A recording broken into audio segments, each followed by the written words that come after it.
we're so grateful that you are here to join us for our Collaborative Symposium. And I'm here to kind of scene set what it is that we're up to by having this Collaborative Symposium. And so the first question I want to ask is, I know that we have a bunch of return campers, but if you are new to our camp, do you know what a symposium is?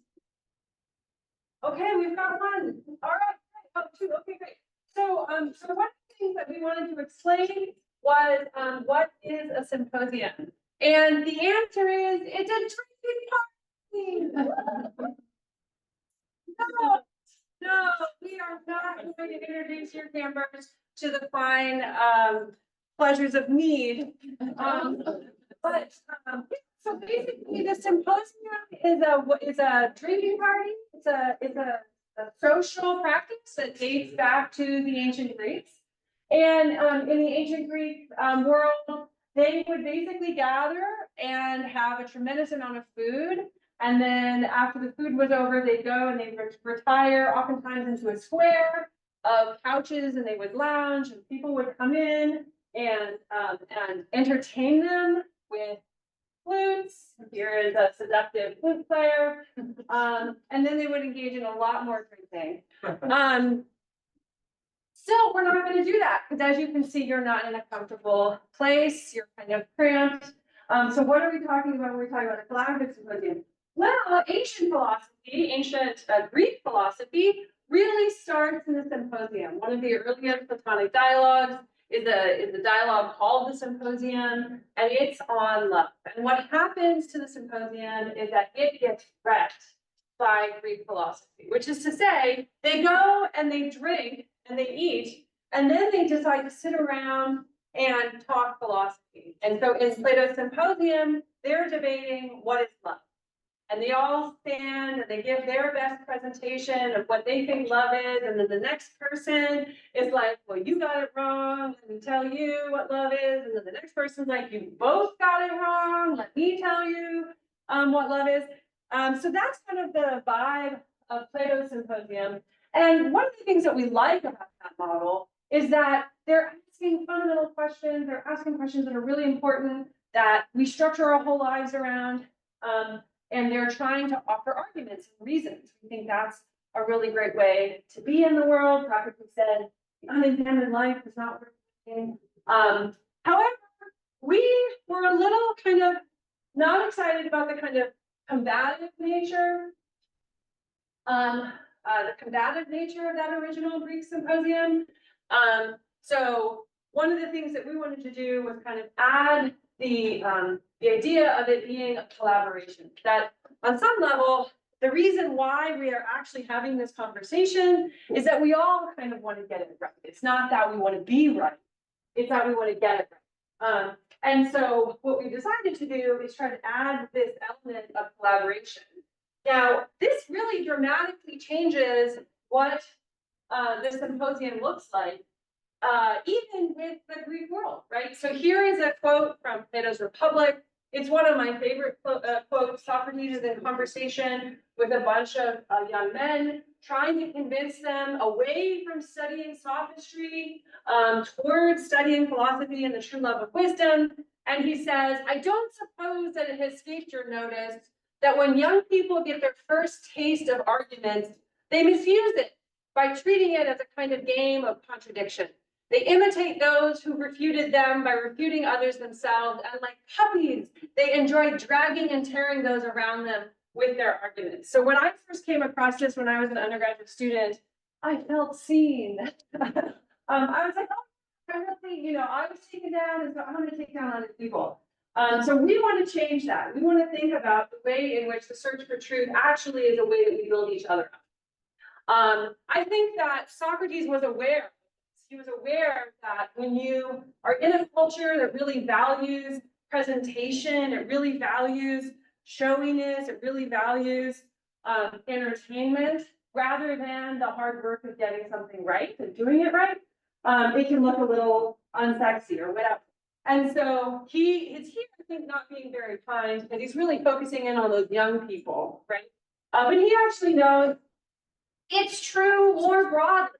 So again, another quote later from the Republic, he says, nor have they, the majority of people in his ancient Athens, nor have they listened sufficiently to fine and free arguments that search out the truth in every way for the sake of knowledge, but that keep away from the sophistications and heuristic quibbles that, both in public trials and in private gatherings, aim at nothing except refutation and disputation, right? So this word heuristic is left in with as the English translation because there's not a really good English translation for this original Greek word, but it has something to do with this kind of the way in which language and speech can be used in a kind of competitive way.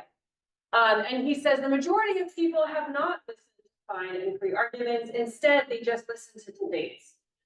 They don't actually listen to two people who are trying to find the truth, but just two people who are trying to argue for different sides of something. And so we are here to try to celebrate the effort to come together and to create a shared reality and to find truth together, no matter how hard it is. And so we worked this week. Oh, I'm sorry, one more thing.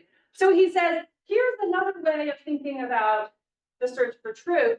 He says an older person, this is young old thing that's unfair, but an older person won't want to take part in such madness of this heuristic competitive thing. An older person will imitate someone who's willing to engage in discussion in order to look for the truth, rather than someone who plays at contradiction for sport. So Socrates, I think, was one of the first people who entered a very martial culture, a very competitive culture, and really offered philosophy as a way of trying to bring people together rather than to separate them. And notice also, he's like, he'll imitate someone, right? So we're all practicing this. It's not that any of us have actually kind of gotten it right even yet. We're just kind of trying to show up and try this out as well as possible. And so we actually worked this week really hard to create that culture of collaboration. And I'm so proud of the campers who really stepped up for this. So I wanted to tell you a little bit about how collaboration has looked and felt for us this week.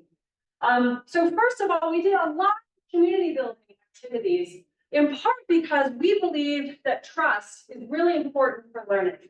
We think that learning only happens when you are able to take risks and to try something out and maybe not be completely certain of something, but say, well, I think this, right? What do you think of that, right? So we need to feel like people will receive our ideas and not stomp us down or think we're stupid, right? But like really say, oh, well, we're all trying this out. We're all trying to get it right. And I trust you to give me good feedback. You trust me to be sincere in my efforts to try to understand something.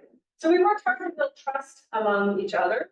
We also worked really hard to build a sense of belonging. That we really believe philosophy is for everyone.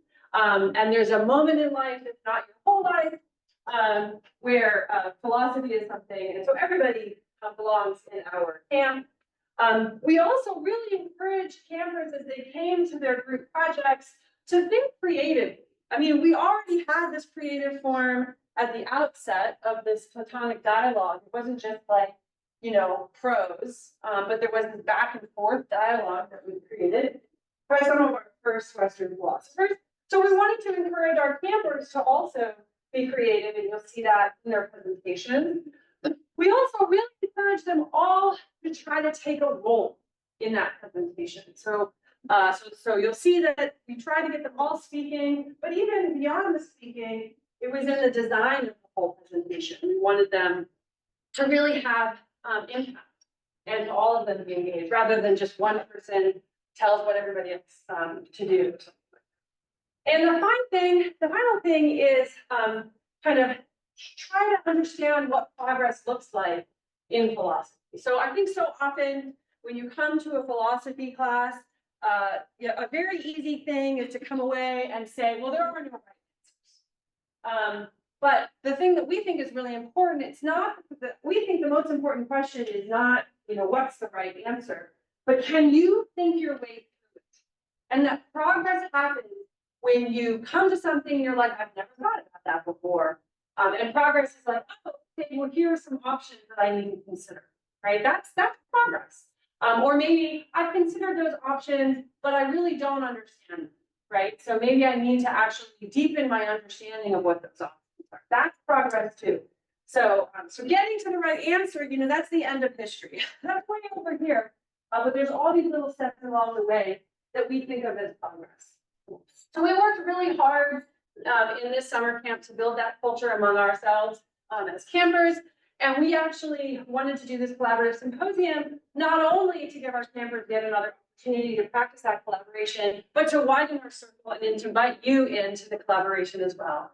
So each group will give a presentation of roughly 5 to 7 minutes long, and then we'll have another roughly 7-minute discussion. If you wanted to ask questions or if you just wanted to discuss amongst yourselves, each group on some level will tell you how they want that discussion to go. But it really is meant to be a discussion of everyone. So we really hope that you will also engage in that way that we've been building that culture in school.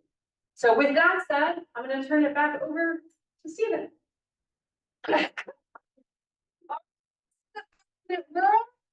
With Grant and Anders and Henry and Ray and Neil. So let's get into our places. Talking. Lindsay Law. Yes. Oh. Yeah. Why are you always running late? Sorry, man, I'm only like 5 minutes late. Yeah, there's so much you can do in 5 minutes. Yeah, like getting here. For all we know, the entire universe could be 5 minutes old. What are you talking about? The universe is way older. Really? Prove it. I think that's a burden of proof fallacy. What's a burden of proof fallacy? Well, burden of proof fallacy is when someone presents an idea, then automatically assumes that it's true and places the task of proving it wrong on the opposing argument instead of taking time to actually prove it by themselves. Nobody cares. Well, look at that building back there. That's older than 5 minutes, right? But it looks older than 5 minutes, but what if it was just made that way with the rest of the universe? But it's clearly older than. I remember eating that last night. But do you know that your memories actually happen? Maybe whatever created the universe put them in your head when they made everything else. Wasn't there even a person who created the universe? Hey, don't change the subject. Also, wrong here. Jeez, fine. Okay, but what about all of human history? I mean, are you saying the Revolutionary War never happened? Or the moon landing? Not even McDonald's? All those things could just be constructed memories with everything else. Well, there's one way to prove it. Radiocarbon dating. Such dating can help us prove that something is really old. Older than 5 minutes. How did we get here? Don't worry about it. Mr. 5-minute universe. Now let's actually test something that's really old, like this book. It says here that this book was printed in 1933.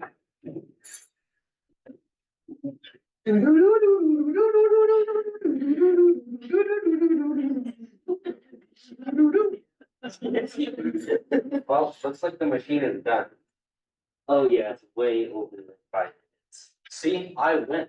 It was created to have the exact properties of a book that wouldn't be that old, but it came into existence exactly how it is now 5 minutes ago. Your whole 5-minute world really rests on a lot of assumptions. Have you ever heard of Occam's razor? Yeah. The idea that the simplest explanation is almost always correct. Yeah, thinking about the world is only 5 minutes old is not the simplest explanation, because then you have to explain why everything looks older in 5 minutes, rather than getting old over time. But the simplest explanation is not always the true answer. Who said that? What's me? Who are you? That doesn't matter. The point is, the simplest explanation is not always true. How could that possibly be? Yeah, I think Occam would have some choice words for you. For example, the explanation for our solar system from someone that lives on Earth is that everything revolves around Earth. However, the truth is that the solar system revolves around the sun. Yeah, but what does that have to do with the universe being 5 minutes old? I really think that the simplest answer was that the universe is however old it seems, but in reality, I made the world 5 minutes ago, and now I'm getting bored with you. See, I told you it was what? Why would you create the universe to make it look more than 5 minutes old just to trick us? That was funny. So we're just here for your. Yeah, you're not doing very well. I'm gonna reset the timeline. But we're so entertaining, and I've only liked and I've only lived for like 5 minutes. Wow. Good talk, everyone, but.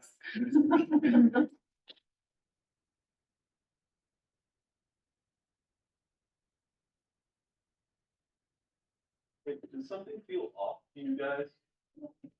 Hey, yeah, why are you always running? Sorry, I'm only like 5 minutes late. Yeah, there's plenty you can do in those 5 minutes. Yeah, I get it. For all we know, the entire universe could be 5 minutes. But what? Well, 5 minutes ago. No, when did I? Does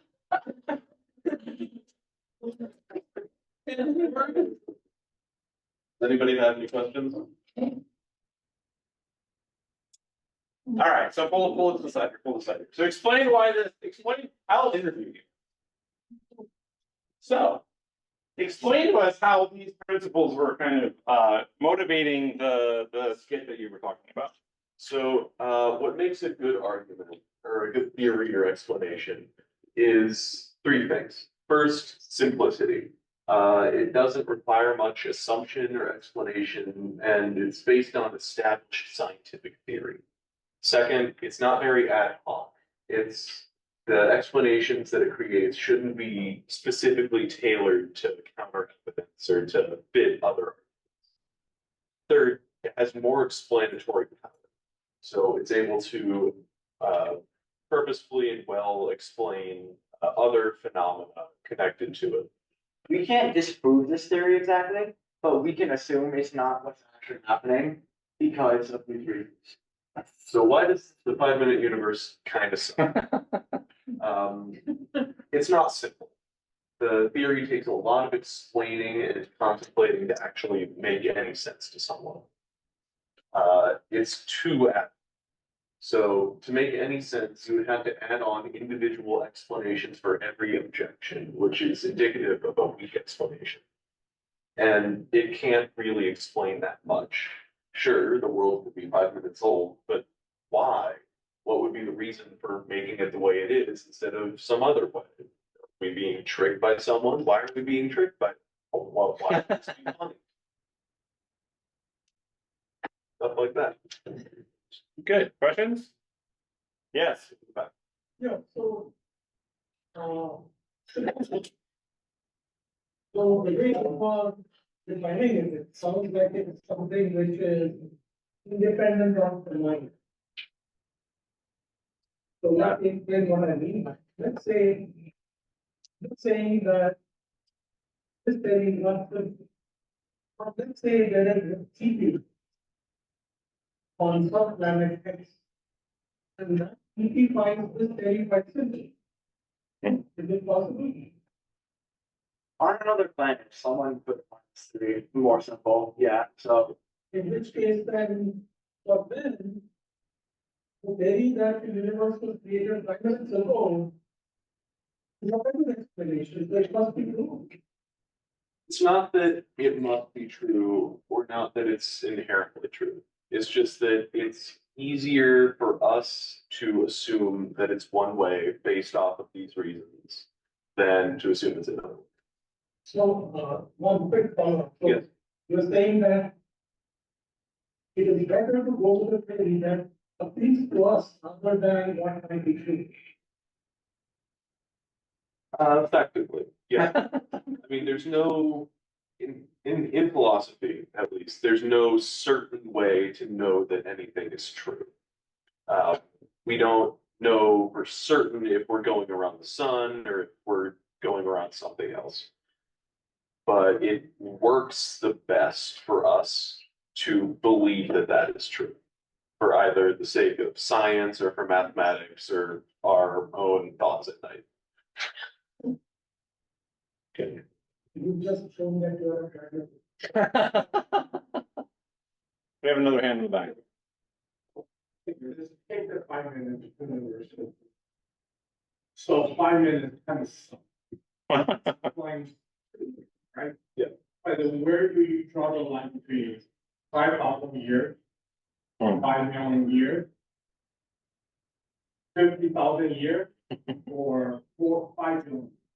Right, so how does one then fits, or how do you develop a clear where you just think, okay, then this makes way more sense, right? Because kind of 5 minutes to me is a corner case that you're trying to say, this is not a bad, this is a bad year. Then within the whole, so that how do you know you're not stuck at some local, local.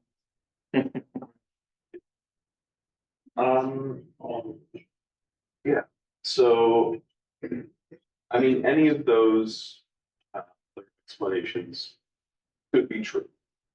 5 minutes is generally just a placeholder for something that could have happened.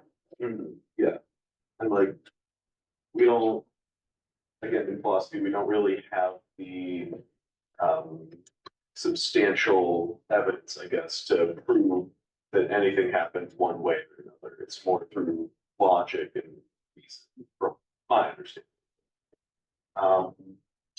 So it could very well be that the universe Well, I guess is. then how do you develop further logics or reason to sort of differentiate between 5 million years versus 5. That is, at this moment, out of my. Anybody else want to jump in here? The quieter people? Yeah, I mean, the thing is, 5 minutes compared to the 5 million or 50 million that you brought up, that could happen. They're not saying that, this guy over here, he didn't make the world. He didn't make the universe. As far as I know, I did not make the universe. He didn't make the world, the universe 50 million years ago. That could have happened. 5 minutes is an example. We could bring up that it was brought up, maybe 500 million years ago, 50 billion years ago. The thing is, we don't know. And it could be either one. It could be that, and the reason why the 5 minute or 50 million, 50 billion universe theory kind of sucks is it isn't simple. It isn't simple and it's too ad hoc. It can't explain much. And because of those reasons, that 50 million, whatever you brought up, it won't work. At least in our terms. But there is a chance, using what we know, there's a chance that we are living in a world where the universe started 50 million years ago and not, how many billions of years it was. Let's take one more. Is that theory, am I more correct because the longer length of time, because there's a measure of existing history in our conscious state and things like that? Say it's just as equal to it, is there no more plausible in being 5 minutes as opposed to a longer length of time? Anything happening right now doesn't really affect the theory for how long ago it started because it could have been fabricated by whatever being created. Yes. Yeah, and it's easier to just say that it started a while ago because, this building is 40 years old. It looks like it's 40 years old, so it probably is 40 years old. It's easier to say that than it was created specifically this way to make us think that it's 40 years old. I feel like there is likely to offering a longer length of time, is there any more credibility in our state of mind to, consider that as being more plausible than something being, because we have method in our, I don't know, now I'm starting to think really deeply about it. All right, good.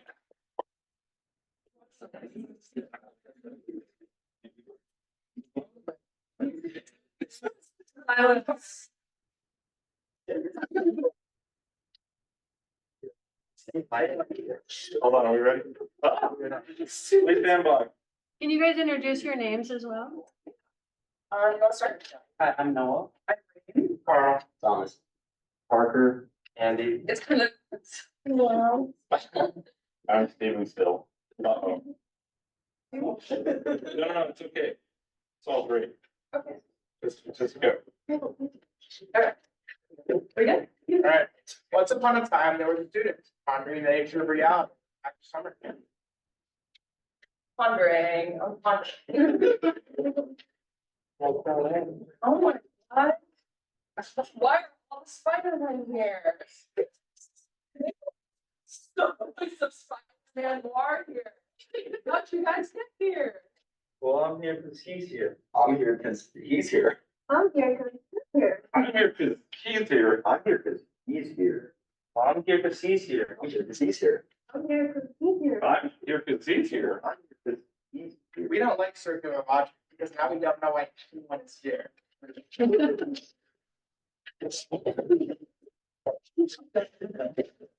Circular logic is essentially when you say X is true if Y says so, and Y is true if X says so. This can't really explain anything. However, everything has to have a cause, and the cause can't be circular. So if you follow the chain of causation back to the origin of the universe, we have to ask what was the first cause.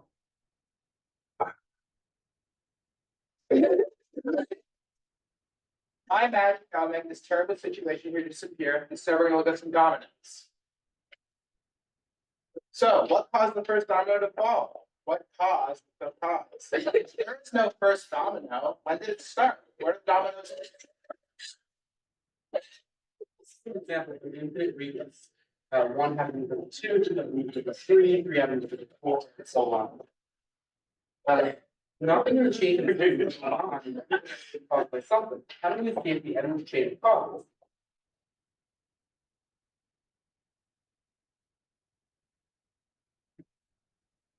So,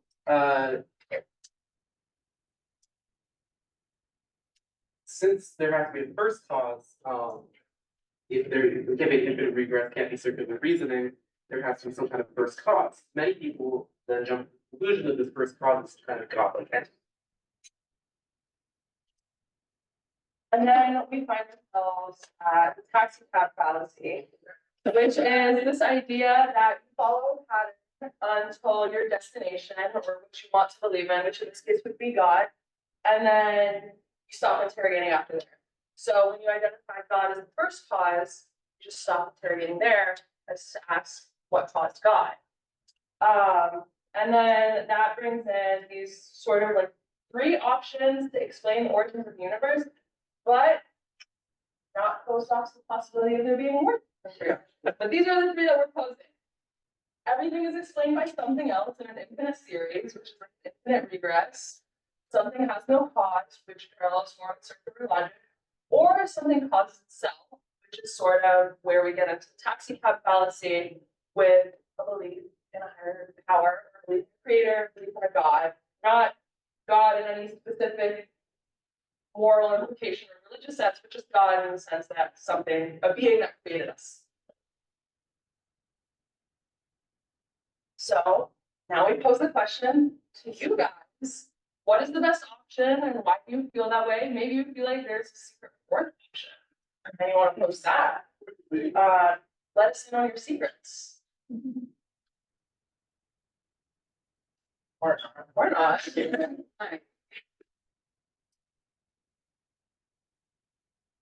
What conversations did you have with each other? I'm assuming you guys weren't necessarily all on the same page. Yeah. But, you know, individual lines. Yeah. So, like I say, like my perspective, like as atheists and like somebody who does believe in God, I believe that God is self-creating and sort of this concept of like something that both created itself and always existed. Sort of, which is sort of similar to the taxi cab fallacy. However, I feel like it is possible that something be like everlasting and like have always existed, and that's kind of what fuels my belief in theism and my belief in God. We also have some opposing ideas. I know you don't necessarily agree with that. Yeah, so I think that I don't believe God. From my perspective, I think that the existence of the universe is a brute fact, meaning that it just kind of is, and there's not really a great explanation for it. I think there could be a case to be made that like something has always existed, so that's causing itself, and which kind of eliminates the need for God. But then you can also put tech in up to that. Something's always existed, but not God. Right. Anyone else? What if you just explain again what the taxi cab fallacy is? So the tactic about the idea that, let's say you have this chain of causation, you, essentially pick like what the option you want it to be is, and you don't need to explain things.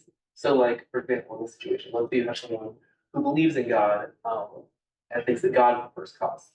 Uh, they either have to say that God is self-causing, or they're essentially following the tactic fallacy, which is just getting to where you want to go and then no longer explaining it.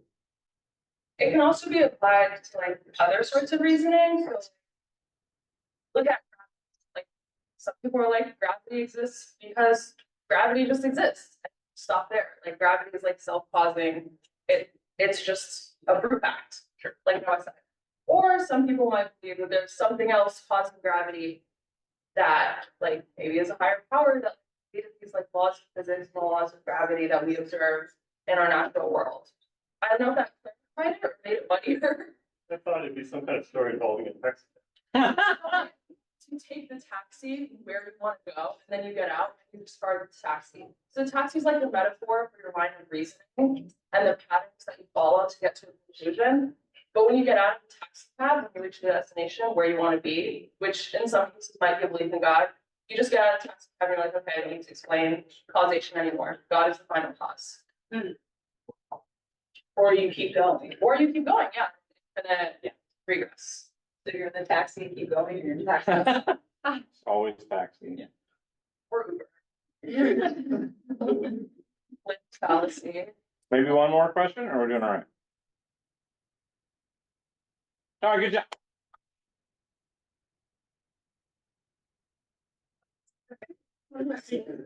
So this is betting on God's existence. Please join me in welcoming Victoria, Michael, Alan, Princess, and Rex. They're gonna present on.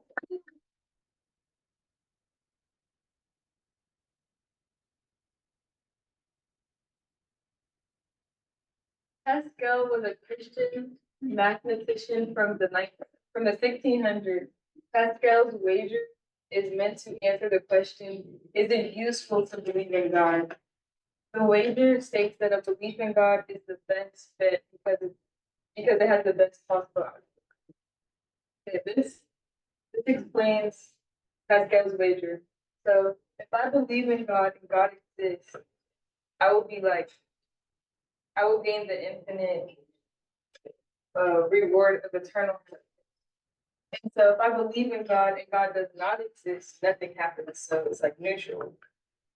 And if I don't believe in God and God does exist, I will receive eternal damnation, which means like hell.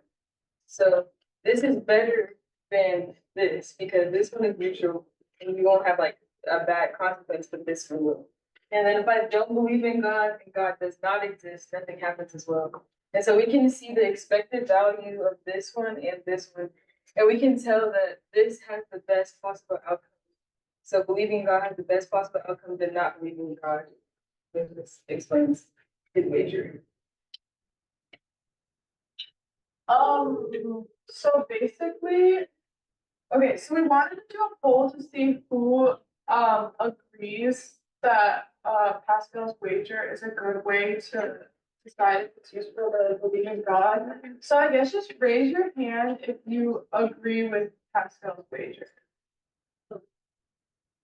You take the bet and you would believe in God because you think Yeah, take the bet and believe in God because it has the best possible outcome based on his wager. Okay, raise your hand if you take the bet. And then raise your hand if you don't agree with Pascal. Does anybody want to share like a comment on why they do or don't agree with it? It's really saying which God, like it implies the Christian God, there's more than that. So like, I believe that there can be God that's actually the Christian God, that it's still eternal damnation. Sure. Although I think it's more about what you do instead of about what you believe. Like, Yeah, in that same vein, it doesn't really, they kind of assume that because you don't believe in God and God actually thinks that you're going to go to hell, like who's to say that God is going to like, you're going to go to hell because of that, he's not just. Right, yeah. It assumes, the assumption that if you believe in God and God, uh.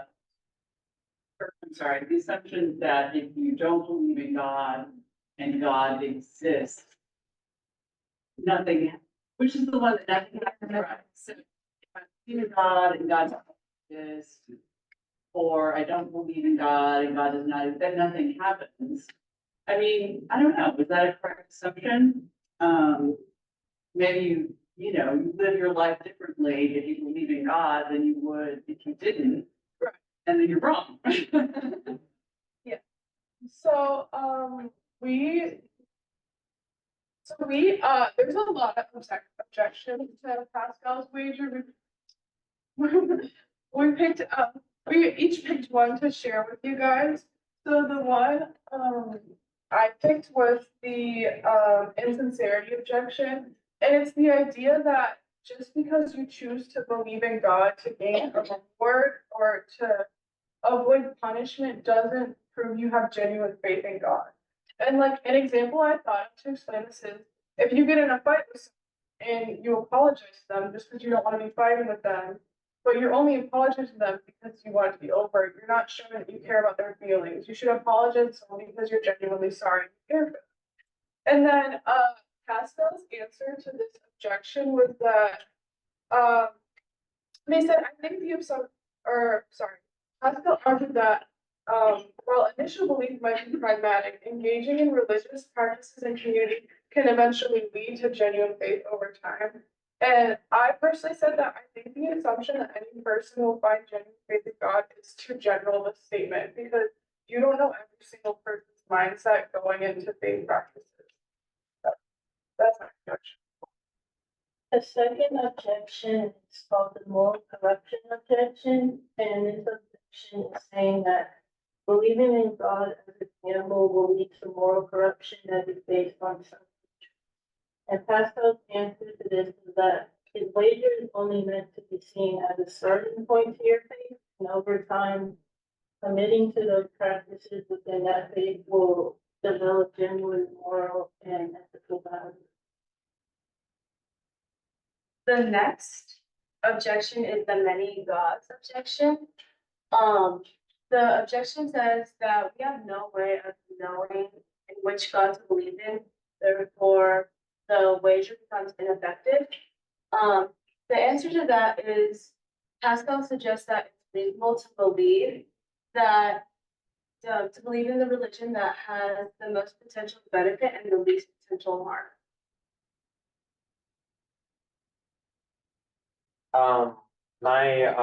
The objection that I chose was that the wager simplifies the outcomes to just believe or disbelieve.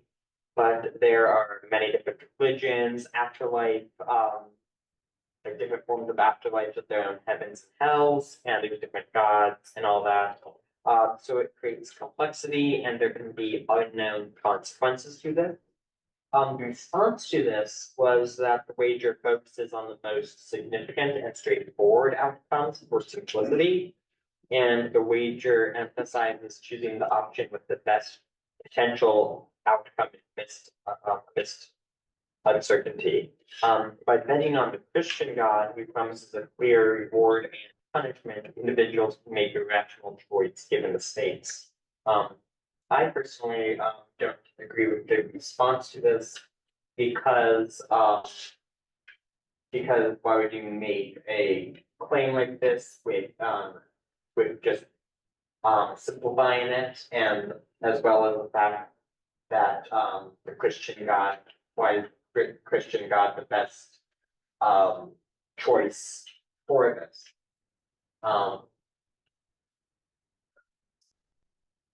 So, we wanted to do a poll and see if anyone, from the first poll, raise your hand if anyone changed their mind in the beginning.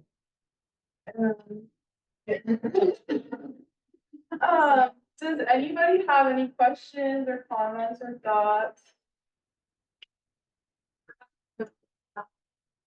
Well, it was Luann's comment that she was the presenters that we did yesterday. That was part of the.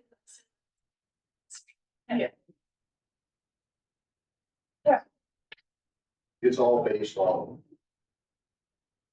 what you're given information, that's why you decide whether you believe it or not. It's all interjected to everything. And you can pick and choose the package you go. Correct.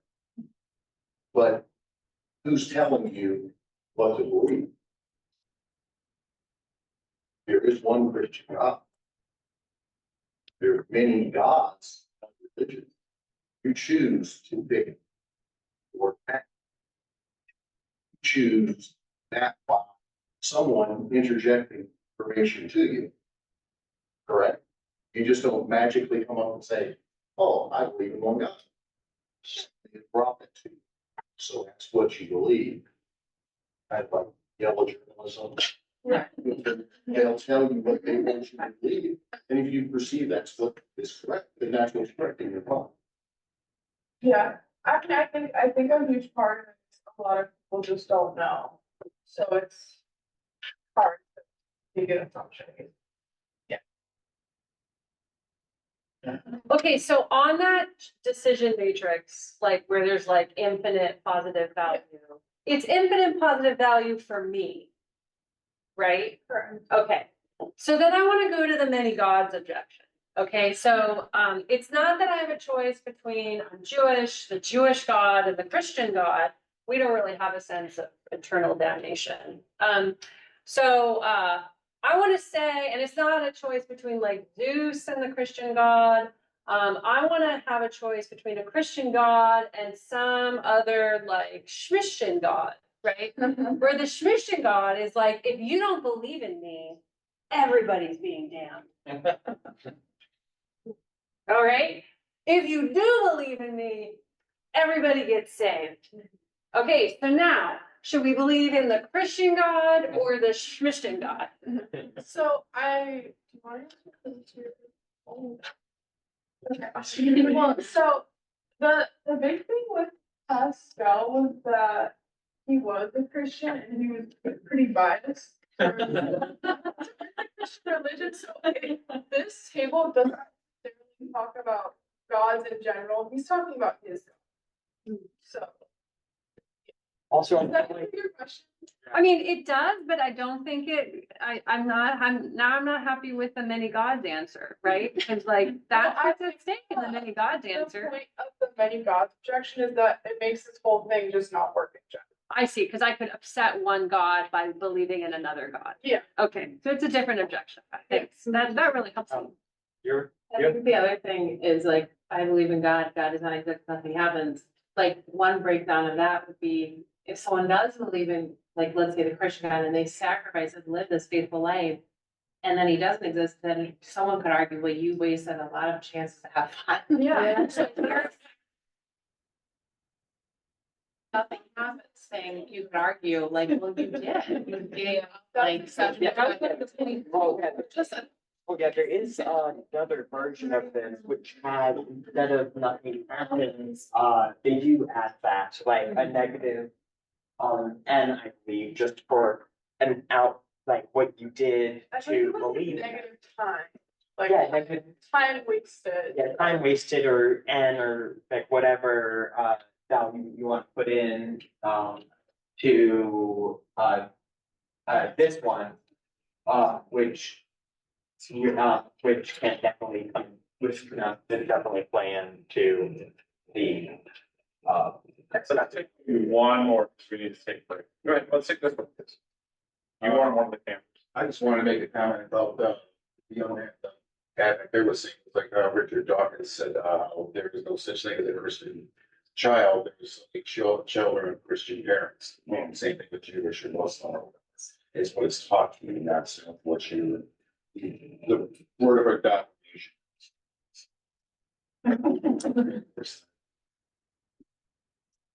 All right, let's thank our team.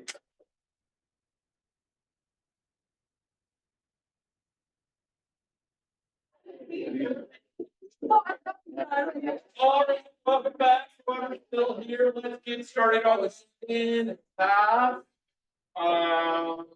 Good, let's go. This is our team. Everybody quickly. Wait, no, don't. Shay's also here. Jay Andrews. Hello, everyone. So my name is Shay. I had the wonderful opportunity to work with all of the students, but particularly these students. Today, they're going to be talking to you about the fine tuning argument. Which is what they went over in class. Well, yes. And your names. Oh, yes, over here. My name is Shay. Like I mentioned earlier, you go ahead and introduce yourself. My name is Jen. I'm Vivian. My name is Lindsay. I'm Samantha. I'm Eliza. Always. I'm no. Okay. So fine tuning. What is the fine tuning?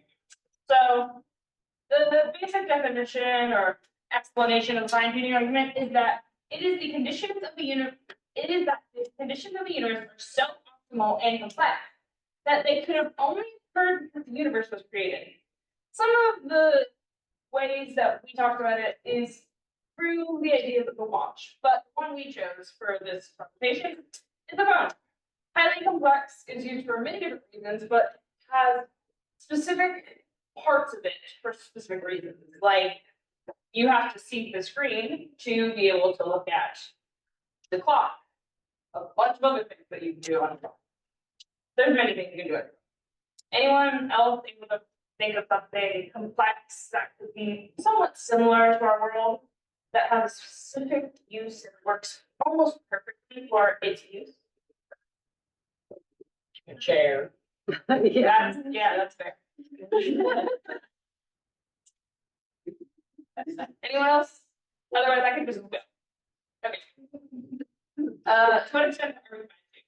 So one of the ways we learned how to find, we learned about the extent we are fine tuned is through information from the Big Bang. The theory, well, the scientific theory that we were created by an explosion. This is the gravitation or the gravitational pull from 1 nanosecond to the Big Bang. However, if there was a change of even 0.2, the universe would be completely different than how we know it today. Because if it was 0.22 too large, then the whole world would crush on itself. If it was 0.2 too small, then the world would never create the first atom. Here are some other theories that explain fine tuning. The simulation theory, multiverse, God. These are the ones we're going to be touching on today. Alright, so our first theory is that God is the creator. So essentially, because the universe is so complex, something must have created us, and therefore we are not. Okay, so, do you guys want to talk who do you guys think God is? Raise up hands if you believe in a God. Because what if you don't believe in a God? Yeah. Raise up hands if anyone in here believes in a God. Thank you very much.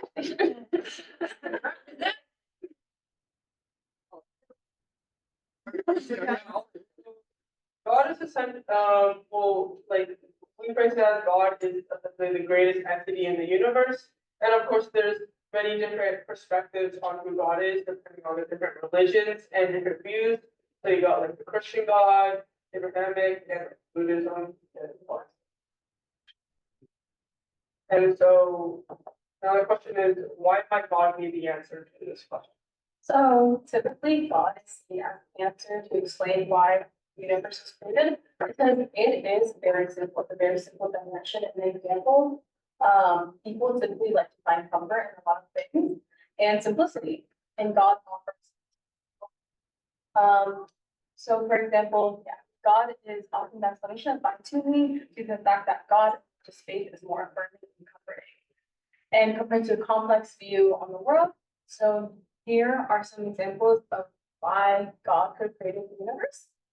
It gives us the fact that we're designed for a purpose, so that's really nice. We were put on this earth, this universe, to serve a purpose, and is that there's not enough proof that God does not exist.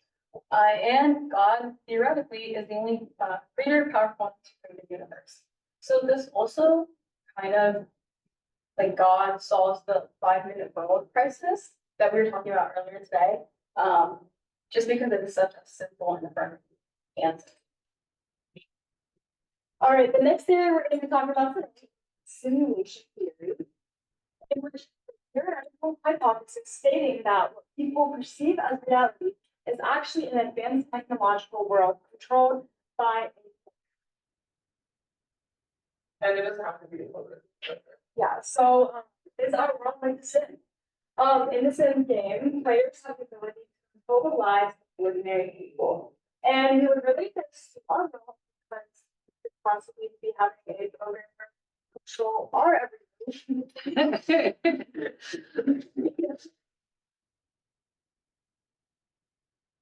Oh, right. The Mandela effect refers to a situation in which a large mass of people believes an event has occurred even when it did not.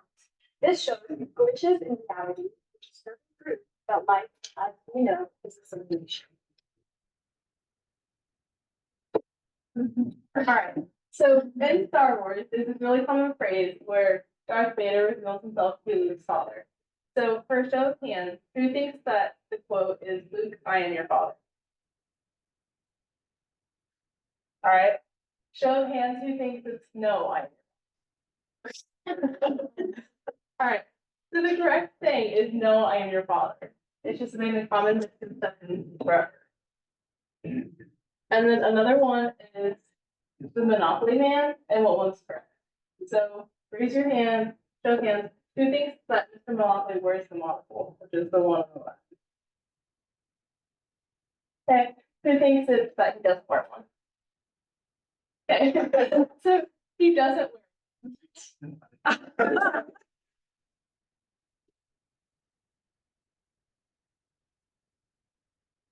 So then why does the simulation theory work?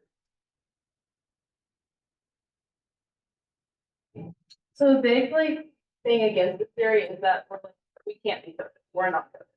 But in 2017, a research group from the University of Washington proved that you can actually be embedded with a computer code into your physical DNA.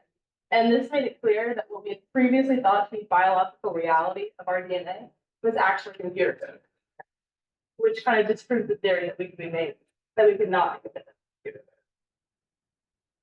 code. Okay, lastly, we have the multiverse theory, which I believe is the most true of why we're Einstein. It's just proves we're not the only ones here besides stuff on Mars and everywhere else.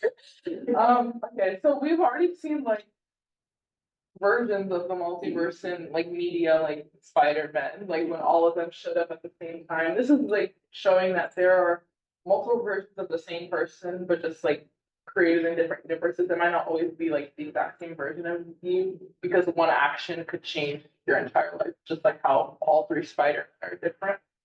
So we just go into why would this be the most sound theory? Okay, so our universe is so fine-tuned that there's no real probable cause that it would be alone and the only universe to have worked out because this theory says that there's would have to be trial and error in order to reach the point at which we are now universes. So so in this there's the purple represents all the failed universes through trial and error, and black pixels that are the successful universes. So can you guys find the black pixels representing the successful universes? No. We're just gonna assume no, yes. On there. The orange one is not the right pixel. Do not worry. We don't know why that's there. Yeah, but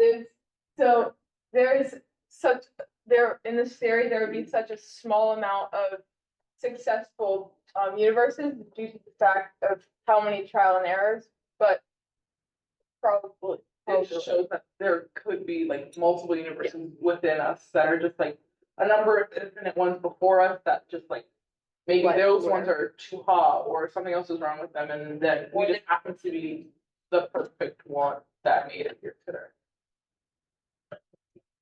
Okay, out of all three theories, which you guys believe, which ones align with you guys the most? So who believes that the theory of God created the universe is which one is the one that you believe in the most? Okay. What about that there's a programmer and we are living in a simulation? Okay. Oh, and then who believes in the multiverse theory that a lot of trial and error came through leading to this universe? And we also looked at the fact that they aren't always mutually exclusive. Like they're like you could believe in that there's a God that made the universe full. So maybe he failed a few times and he tried and he made this one. But they usually just like are separated just for this instance that like the multiverse one would be like we just got lucky and we were the lucky ones with that. Does anybody have any questions or want to expand? Do any of you guys think that there's an infinite amount of universes? Okay, I saw a hand. Yeah, It's way more than where we're living. Yeah, out there. Just, it's light years away for us and maybe someday inevitably people end up, well, whoever. Yeah, or will be able to go to those places, but we just don't have the means now. Is there any theory that you guys are like, why would this even be on here? Flipping simulation theory. Are there any theories that people may have heard of that are not on here that we didn't cover? That they would like to share with the class? Brains in a vat is one of Brains in a something vat. else. Oh, I guess along with brains in that, and this is all a dream. Like, Oh, yeah. maybe we're like, I'm like, Or the like, this is just going. Yes, they. I think everyone hates that me, but I kind of like this universe is an unlikely universe, and that kind of the explanation is true. So we're the only one that no one died or anything. It's just like we were lucky. A lot of this had to be some way, and then it worked out. That's a good one. Yeah, This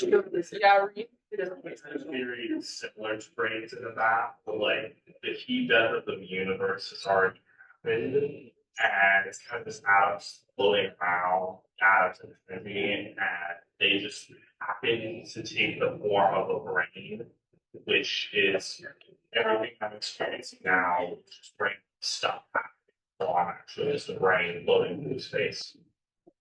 I've heard that one. That's I think that one's so much. It's very annoying. My favorite theory is that there's a second Elon Musk who created our world, and I don't think it would be Elon Musk. I feel like it could be like. I think we're just overthinking ourselves. We're just Sims. We just happen to see a little bit more free. I think that makes no sense. Really quick question: does anyone here think that in 2012 I'm just curious. No, but it was supposed to. Okay. I don't want to cut you off, but I need to cut you off relatively. Oh, look at me. Yeah.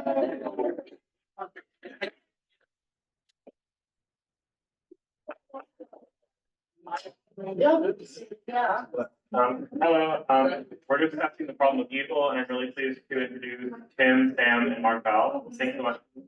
And Alexandra. Oh, I know Alexandra is in our group, but it's not present today. Thank you.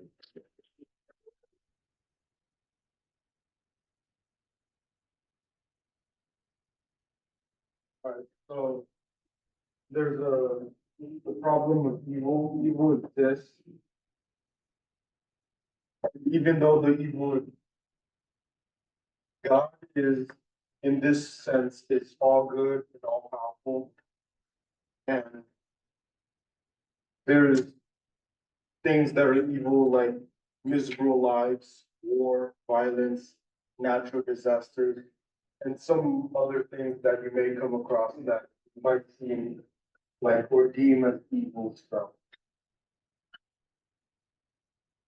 And a problem that you can think about is if evil exists, why can't God stop it?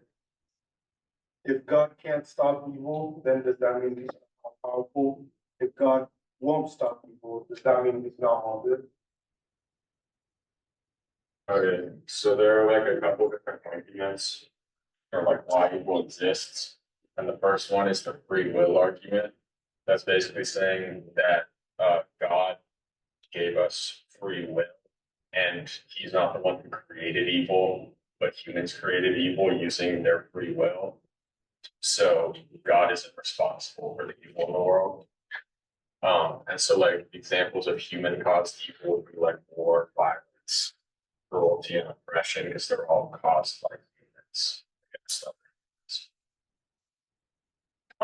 But there are a couple of problems with the free will argument, which is that it like doesn't cover like any natural like tragedies, like natural disasters or something, or any like acts of like evil that aren't caused by humans. But then the next argument is the natural phenomenon argument. However, some pain or suffering is not brought or caused by people against one another or people in general. And since this is the case, the free will argument does not apply to natural suffering or to this natural phenomenon argument. All of this and natural phenomena like hurricanes, earthquakes, and more, all of those occur because because it is necessary to keep the balance, on everything in the universe. It is there to balance all creation and everything in the universe. Some examples of natural suffering is like natural disasters, disease, and animal that cause suffering to us.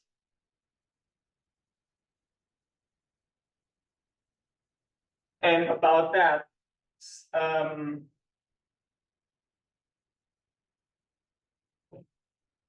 disaster is necessary, like for example, earthquake or volcanoes is necessary because the earth, inside the earth, it is hot and heat and pressure inside can build up.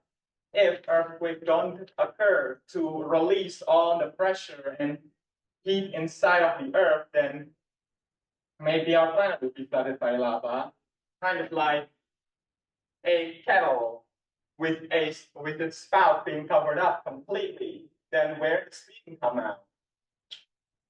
It will either break the kettle or explode the kettle. The next argument is the soul-making argument. Suffering is necessary to help people grow. Example is one day there's a boy, a dog, and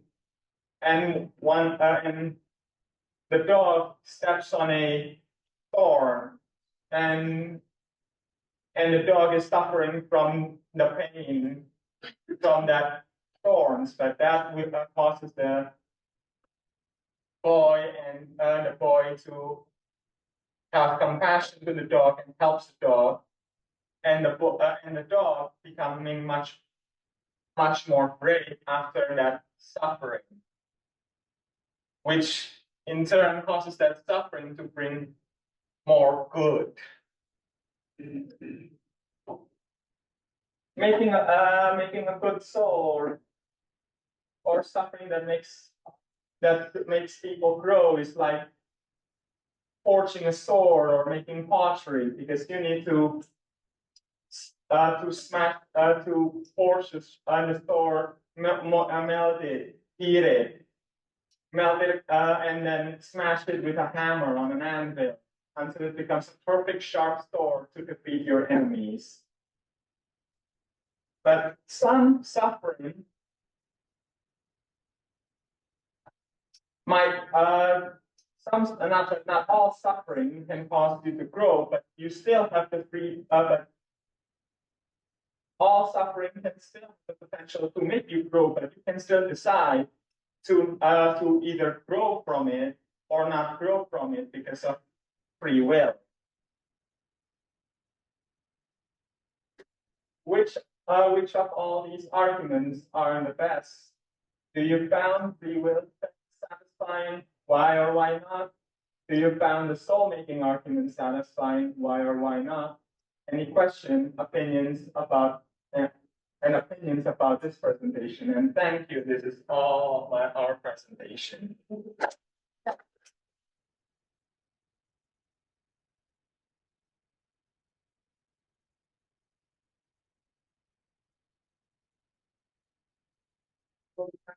time, but also you brought up the fact about like how does it skew like natural disaster. I believe in that sense when it is comes to like people who suffered from natural disasters and they would like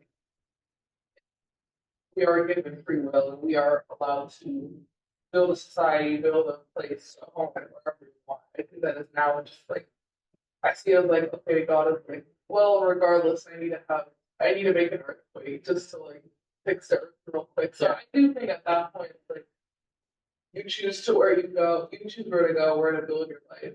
I know it's like it sounds kind of rude to be like, well, those people that died, like sorry. But I think I don't know. Let me stop. Yeah, it's without natural disaster. And more I learn about science, I start to know more that natural disasters is very much needed. Or else something bad can happen.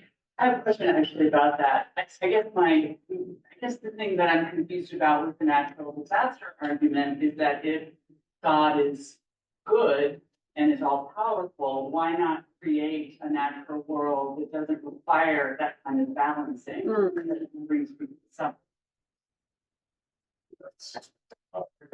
Yeah, that kind of like takes you back to the start of the argument, so. Our like. That's a fun argument we once talk about. Like, I mean, what about the devil might be the one causing the disasters and stuff? Right. Kind of like that. Yeah.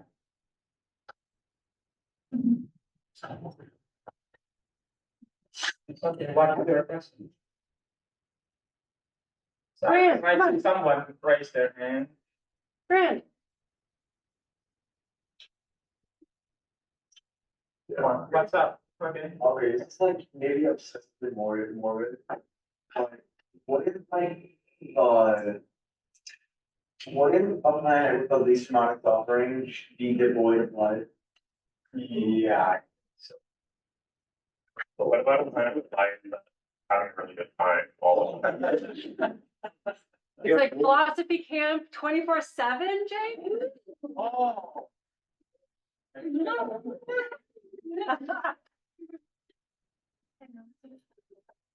more? What's our? So, we think through this soul making stuff. Yes. So we've got a boy and a dog, and or something happens, they're all happy go lucky, then dog gets hurt in some kind of way. But we had something. But something is actually good because it gives the dog this virtue that it did not previously. That's how the story goes, right? Yeah. So you might think that really these virtues are only the kinds of things that are good in particular situations. I'll give a simple example to make my points here. You might think that, say, being able to distinguish very, very fine differences in color is useful for us when we're in the sort of hunter-gatherer stage. Maybe I can tell the difference between, the berry that's poisonous and the berry that's delicious. But, I'm not a hunter-gatherer. And I can go to the supermarket and be reasonably confident that whether or not I have that very fine-tuned vision then ceases to be a very useful skill for me. Because unless I decide to go into a pure design, I don't really need that very fine. So you might think a similar thing's going on here, that the only reason we would need this bravery stuff is in situations where we have to face adversity. So instead of the pain bringing something good into it, it's just created a situation where this is needed, but otherwise it isn't. So how might soulmaker sort of come back and say, oh, these virtues, or come back to my saying, these virtues, they're good for some situations, and not things that we need always. I think that someone who like supports the soul making argument would probably say that like the experiences you go through like shape your personality. It's like the berries, that's kind of more like a physical like trait that you have. But the things that kind of like shape your personality, like they would probably argue that in a world of no suffering, like where you don't gain anything from the suffering, like you don't have as much like personality. If that makes sense. Like, you don't grow. And also it is much better to experience it, experience it than not experience it. Yes. Maybe one more? I guess I was thinking about the idea that like suffering and these virtues is that if you subscribe to kind of religiously where heaven exists, right? Heaven is the place where you don't have to suffer. But like, what if you show up to heaven with an incomplete set of virtues? What if I make it to heaven and I'm lazy? Is God gonna make me suffer in heaven to get rid of that laziness? Or does heaven show that he's capable of creating a world where we're capable of embracing virtue without having to go through that suffering? I don't know if that makes sense. Yeah, that makes sense. So like, why couldn't are you saying like why couldn't it be made by having like world? Yeah, so like the suffering, because it sort of like begs the argument that like is that their suffering helps people grow and it's almost like essential for people to grow. But like in heaven, we're not suffering. But what like there's really nowhere it says you have to be perfect to go to heaven and have like a perfect set of every single virtue. So what if I show up to heaven and I'm like kind of lazy, or I'm like a little bit of a sloth, or like, maybe I'm yeah. And like the implication is sort of that maybe God would fix those things in me in heaven, or like those, character flaws would disappear. But then that would like show that it is capable to, build character and build virtue without suffering being essential to it, or at least that God is capable of doing that. He hasn't done that for us here. But the point is, what to the baby born, not. Yeah. The suffering of their death, the only suffering that made them grow. But when they go to heaven, he doesn't have to change that. All right, we should stop because we're not gonna solve this problem. No. After. There.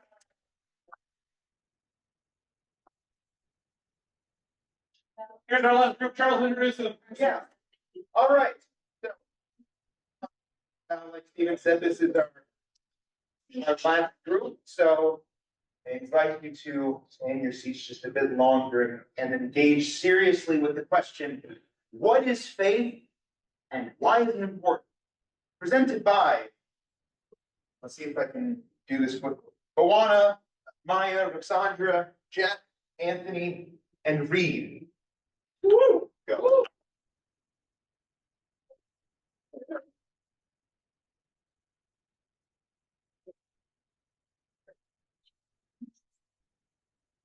So we're going to be taking from an article called Faith and Tradition by Laura Buchak, which is basically what we're going to be centering our presentation about. The key things to know is that faith applies not just to religion in this sense, but to science as well, which is the point that we're going to try to make.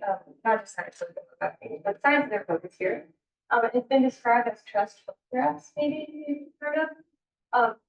But something that general consensus that the strength of belief in faith is stronger than the strength of the evidence. And Buchak explained how faith has three main features. So One of those is maybe recalcitrance, which is stubbornly holding on to beliefs despite counter evidence.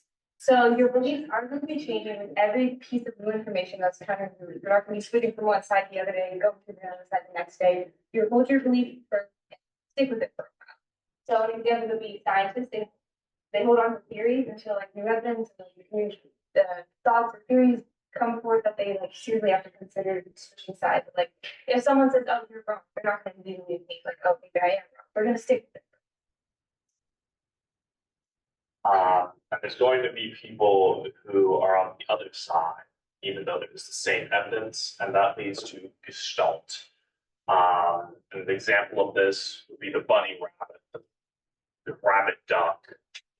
Because you can see a duck and a rabbit if you look at it. Same thing with the guys with the 6 or the 9. And it was kind of a big thing with the geocentrism and heliocentrism debate back in the day, because they were looking at planets go around, they go in a loop occasionally, and they say, oh, geocentrists say, okay, it's going around the Earth, it's going around. And the heliocentrists say, no, because it's going in a loop, that means it's going around the sun, and we're also going around the sun. Yeah. The third type of reasons to justify what faith is conversion, and this we define as completely giving up one's views or ideas and turning to another. An example of this is abandoning one's views of Christianity and moving to another and be about. So to give the conclusion of the 3 reasons of what faith is, Laura Blucheck is essentially presenting that the idea of faith has these 3 elements, which are recalcitrance, gestalt, and conversion. Recalcitrance is faith, and it's faith that is stubborn and will not be partial. Gestalt is faith that has the same evidence and can be interpreted differently. And conversion is a belief that is not granted.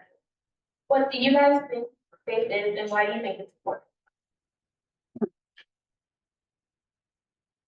The audience, like, why do you think faith is important? Any opinion you'd like to share? I think it just like gives a sense of like guidance and hope, like regardless if it's religious or not. Like, even like scientists who aren't religious have like some sort of faith in like whatever they're doing or experiments, whatever they're completing, they have faith that like it might work out or what they're doing is good. And it just gives like a sense of purpose to it. Yeah. Any other? Okay. Well, I just want to say something about what Noha just said. I mean, there's a sense in which what Noha just said is actually standing in as a kind of critique of Bouchak's. I mean, insofar as you're offering Bouchak or Bouchak is offering an argument for why faith is important, she's failed to actually realize one of the most important ways in which it's important, which is that it keeps us hopeful in really difficult moments. Like none of these things suggesting it. Like the idea of stubbornness doesn't indicate, I don't think necessarily that you're in a difficult moment. So it's more, I mean, I think hope is more than just recalcitrance. I'll just put it that way, right? So if we are trying to explain the importance of faith, it seems like we need an article from Noha. I've slayed it up.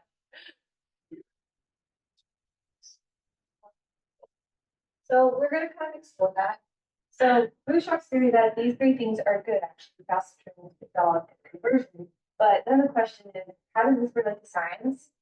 How does it positively impact us? Why should we care in the first place? Because if you might notice, there's some similarities between science and religion in regards to faith.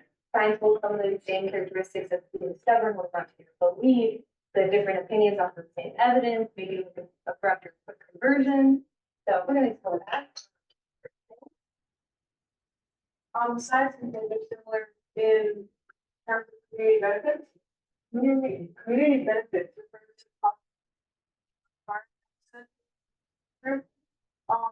example could be a conference, or So another way that that faith can be very important. We're going to look at we're going to imagine a scenario of geocentrism, which I mentioned before, with the belief that the Earth is the center of the universe. So imagine for a second that you're a scientist 100 years ago who believes in geocentrism. You look at the sky and you see the stars, and planets, and everything moving around. So you say, well, that seems like evidence that the Earth must be the center. Things revolve around it. You don't have absolute proof, but the evidence seems to suggest that. But then you start looking at stuff closer, and there's problems that come up. Things, inconsistencies, things that don't really match the theory, but you don't give up the theory immediately because, and that's sort of the idea of recalcitrance.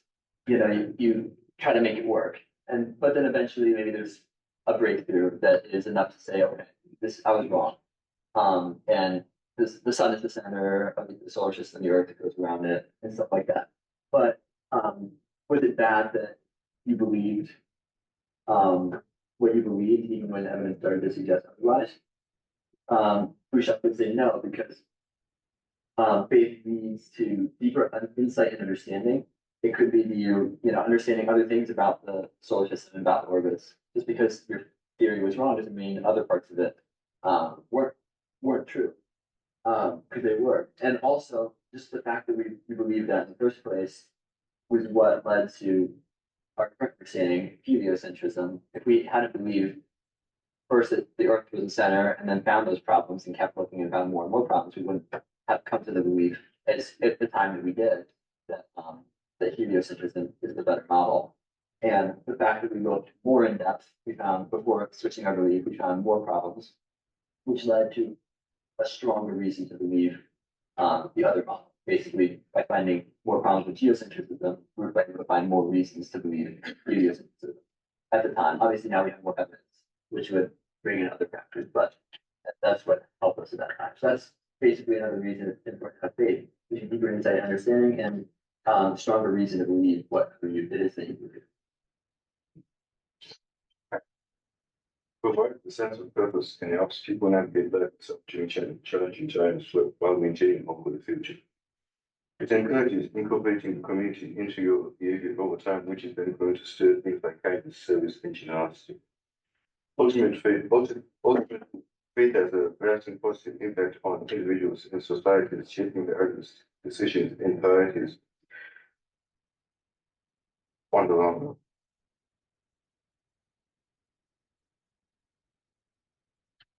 Do you agree with this theory?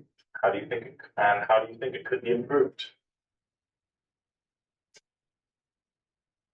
I kind of have a question about the relationship between faith and community. I mean, if faith is a kind of recalcitrant belief, how does that tie into community?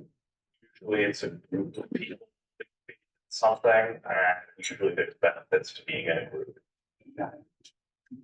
I just wanted to add on to that. I think that also like goes into like when we talked about Pascal's wager, like the idea of like, oh, if you believe in God, but like it was all a waste.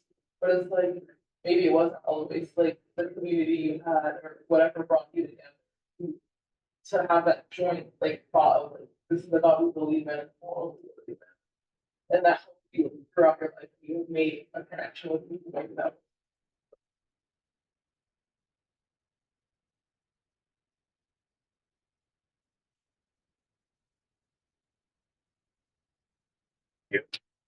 This is kind of a comment. I like that you guys brought up again, you brought up the plan and how it brings more like a better person for all. Because of what Amy brought up. We didn't know. I don't know, but that's where Amy brought up about Paul's comment.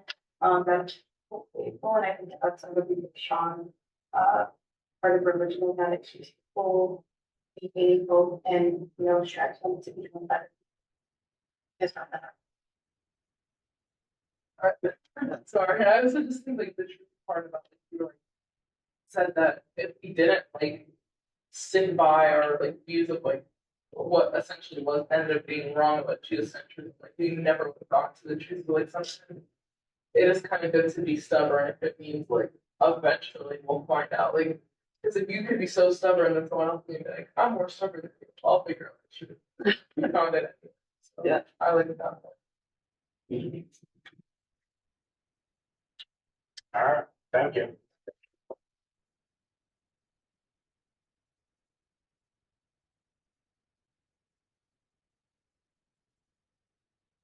Amy, did you want to get up and, Oh, okay, okay. So we have a few more things, for you. First of all, I really want to thank all the people that make this camp possible. I want to start off by thanking our camp leaders. Can you?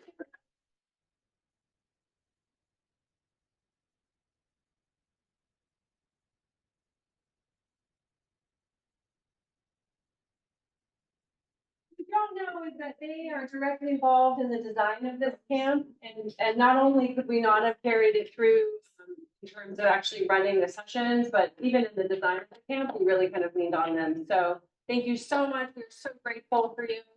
I also wanted to call out on the Expo.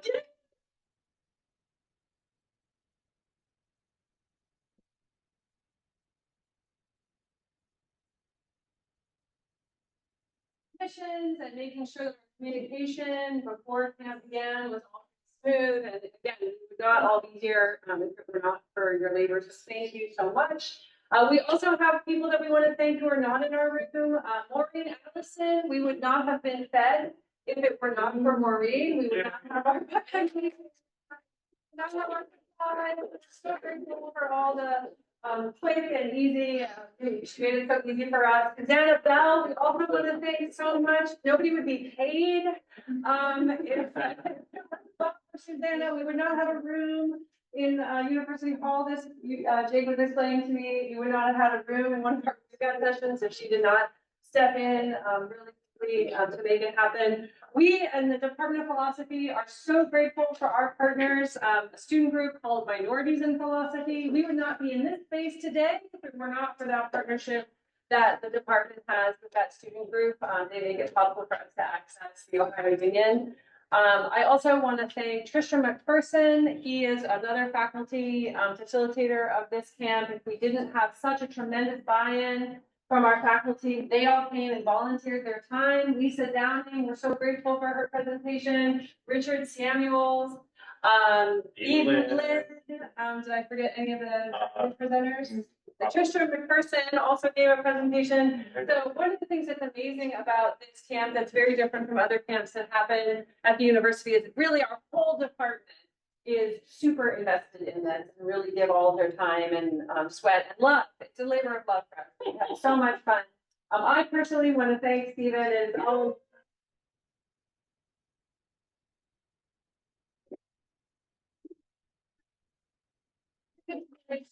Your campers will tell you about how much fun he is in the classroom. He's just that much fun in person one-on-one as well. So grateful to have him. and of course, we need to thank Amy for all the.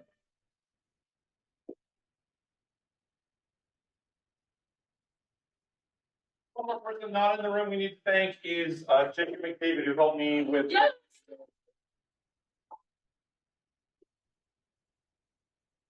Right, I want to get you out of here by 4, but I want to blather just a little bit about why I think this camp is important and brag a little bit about how things work. What? One last thing, you have been emailed a Yes. survey, so parents, you have been emailed a survey, you should have received it. I think I figured out the technology at the time. Campers, you have received a different survey, they're 2 separate surveys. We had a very low response rate to our previous camp.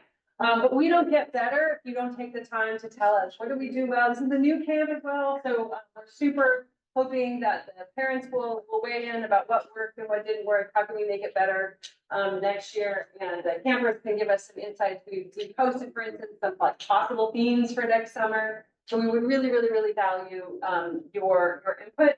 If you have had any problem getting access to that survey, just send an email to pact@osu.edu, PACT. At OSU.edu, and we can send you another way to connect to it.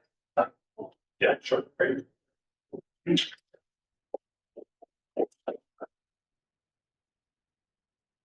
Okay, so I just wanted to talk a little bit about what we were doing this week and why we were doing it, and in particular, why I think the topics that we were doing here this year are especially important. So it's funny because this is my 3rd year helping to work with this camp, and I always like to pick on politicians, right? Because there's this important difference that we talk about in philosophy between rhetoric and philosophy. Philosophy is is the love of wisdom. We're trying to seek the truth, trying to find arguments that lead us closer to the way that things should be, the way things should be understood. And rhetoric is the tools that you use to persuade people that are other than the arguments themselves, other than the content themselves, right? So like right now, I move around a lot.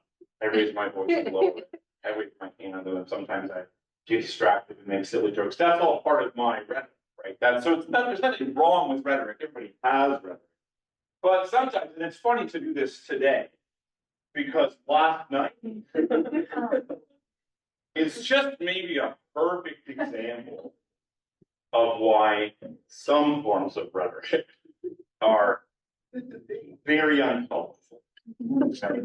And I'm referring, of course, to the presidential thing that happened last night. I honestly could not bring myself to even, well, I don't even think the word conversation is appropriate to describe what happened. It certainly was, anyways, right?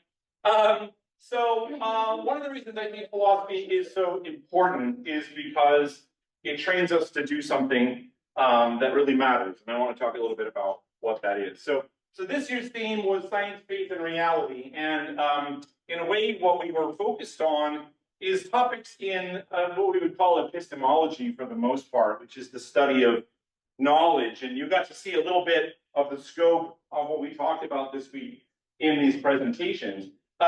So we started out with some skepticism, like the 5-minute world stuff, and you're kind of, are we in a matrix? Is this a simulation? And one of the reasons we tried to do that is we want to drive home early on that the human experience of reality is really filled with uncertainty, right? Like there's an awful lot of we don't know. And you might wonder then, what exactly do philosophers do all day? Like, do they really just sit around and go, I don't know.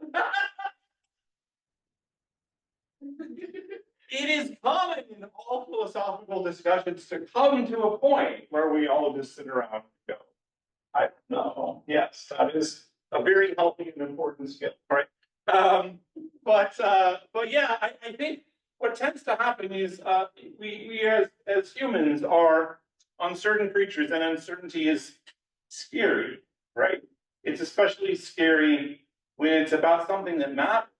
And I think, as was indicated in here, the stuff that we talk about, it matters, right? Like it matters whether or not there's a God. It matters whether or not we can trust the deliveries of our scientific community. Like it matters a lot, right? It really shapes the way that we live our lives and the way that we treat each other. So what we have a tendency to do is just grasp onto the thing that feels the most secure and then say, I know that's true.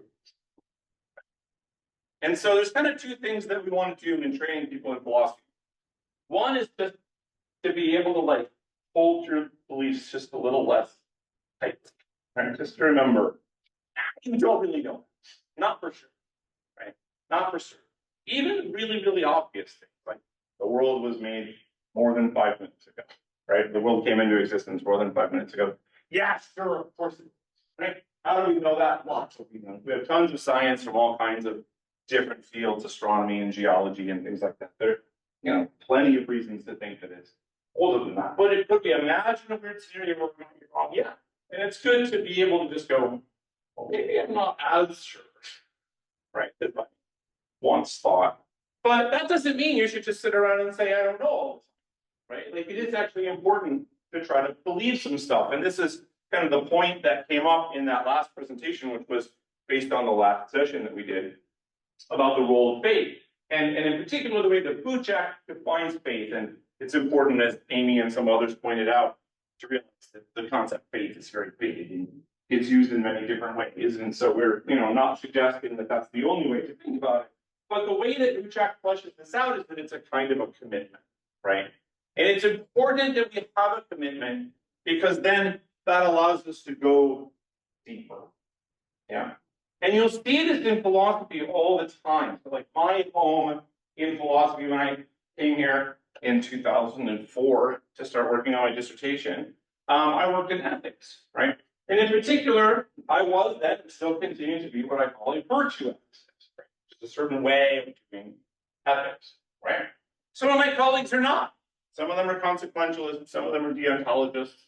We have these little factions, right? We have commitments to them. And what we do is we sit around with each other and we disagree. But we disagree in a way that's not supposed to be, and generally speaking, isn't a fight, right? It's not combative.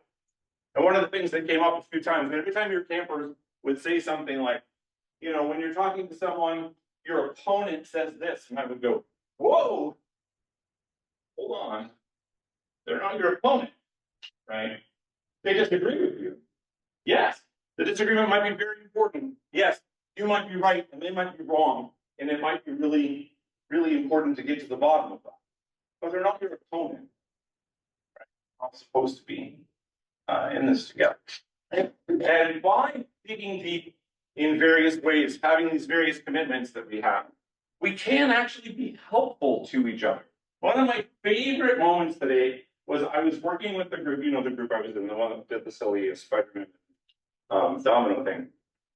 And we were just, you know, hanging out, talking about things. And we got on this topic of the jinn, right? Which is a certain type of beings in Islam, right? And man, can you imagine just like walking into a kind of, you know, any old American context, trying to have a complicated discussion about concepts in Islam, right? It's going to be hard to do sometimes. There's a lot of hot stuff in the air sometimes, right? There was a point in the conversation where we were talking about how sometimes religious faith leads people to treat people badly, having to do with their sexual orientation. Right? Ooh, that's hot and difficult topic, right? And in both of those times, your campers did a great job, right? Getting curious, listening to each other, not agreeing. They didn't agree. They don't agree. I guarantee they don't agree, right? Talk about all kinds of stuff. They don't agree with each other. We're not trying to make them agree with each other. Just trying to get them to be able to disagree with each other in a way that's actually productive. Yeah. And I think that's why philosophy is important, why it's camp is important, and why it's been so well. I think we're done. Let's get you out of here. We can sign on some shirts and things, but it was really a pleasure. If you are graduating from college, not college, high school, and coming to university or going to a different university or doing something else in your life, it's the last time we will see you in the context of the camp, and we will miss you if you've been here with us. Don't clap yet. It's very funny. Any other of you can come back next year, and we would encourage you to come back next year. Even if you are going to be a senior and you graduate and you want to come back after graduation, you can still do that. So that's our kind of, we have a 5-year age thing.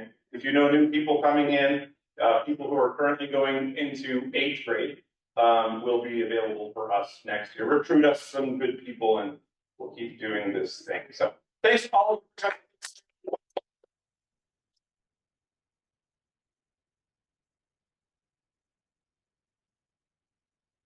Sign shirts.